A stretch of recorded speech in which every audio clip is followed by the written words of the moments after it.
Suraxanıda Beynəlxalq Müəllimlər Günü qeyd edilib. Oktyabrın 3-də Suraxanı rayon icra hakimiyyətinin təşkilatçılığı ilə Konstitusiya və suverenlik ilə çərçivəsində 5 oktyabr Beynəlxalq Müəllimlər Gününə həsr olunmuş Konstitusiya və suverenlik ili müəllimlərin missiyası və rolu adlı tədbir keçirilib. Tədbirdə Suraxanı rayon icra hakimiyyətinin başçısı Adil Əliyev, Yeni Azərbaycan Partiyası Suraxanı rayon təşkilatının sədri Vüqar Seyidov, rayon icra hakimiyyəti başçısının müavinləri, rayon təhsil müəssisələrinin rəhbərləri və nümayəndələri iştirak ediblər. Tədbir iştirakçıları əvvəlcə ümumilli lider Ulu Öndər Heydər Əliyevin Suraxanı rayonunda adını daşıyan parkda ucalan abidəsini ziyarət edib, önünə gül dəstələri düzərək xatirəsini ehtiramla anıblar. Daha sonra Suraxanı rayon icra hakimiyyətinin konferans zalında keçirilən tədbirdə xalqımızın ümumilli lideri Heydər Əliyevin və Azərbaycanın suverenliyi, müstəqilliyi, ərazi bütövlüyü uğrunda canından keçən şəhidlərimizin xatirəsi bir dəqiqəli sükutla yad edilib. Azərbaycan Respublikasının dövlət himni səsləndirilib və Konstitusiya və suverenlik ili müəllimlərin missiyası və rolu adlı video çarx nümayiş olunub. Tədbiri giriş sözü ilə açan rayon icra hakimiyyətinin başçısı Adil Əliyev Beynəlxalq Müəllimlər Günü münasibətilə təhsil işçilərini təbrik edib, onlara ən xoş arzularını çatdırıb. Adil Əliyev qeyd edib ki, ümumilli lider Heydər Əliyev tərəfindən təməli qoyulmuş inkişaf strategiyası Azərbaycan Respublikasının prezidenti Cənab İlham Əliyev tərəfindən böyük qətiyyət və uğurla davam etdirilir.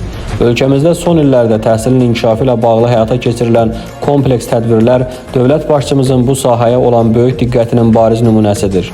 Respublikamızın hər yerində olduğu kimi Suraxanı rayonunda da təhsilin yüksək səviyyədə inkişaf etməsi, Heydər Əliyev fondu tərəfindən yeni məktəb və bağçaların inşası və əsaslı şəkildə təmin olunması, maddi-texniki bazasının gücləndirilməsi istiqamətində mühüm işlər görülüb və görülməkdədir.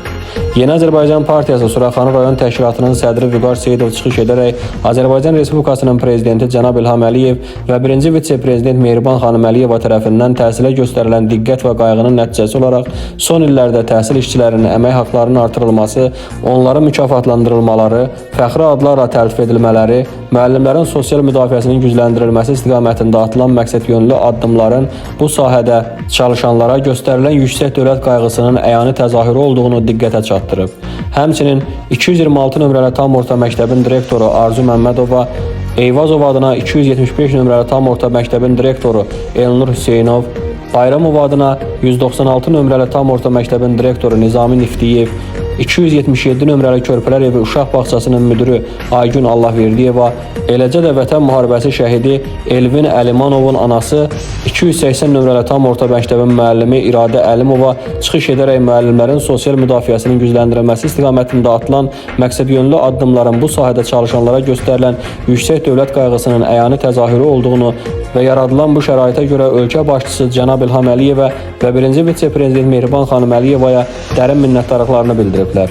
Sonra Beynəlxalq Müəllimlər Günü münasibətilə bir qrup təhsil işçisi rayonun ictimai-siyasi həyatında fəal iştirakına görə rayon icra hakimiyyəti başçısının fəxri fərmanları ilə təltif ediliblər.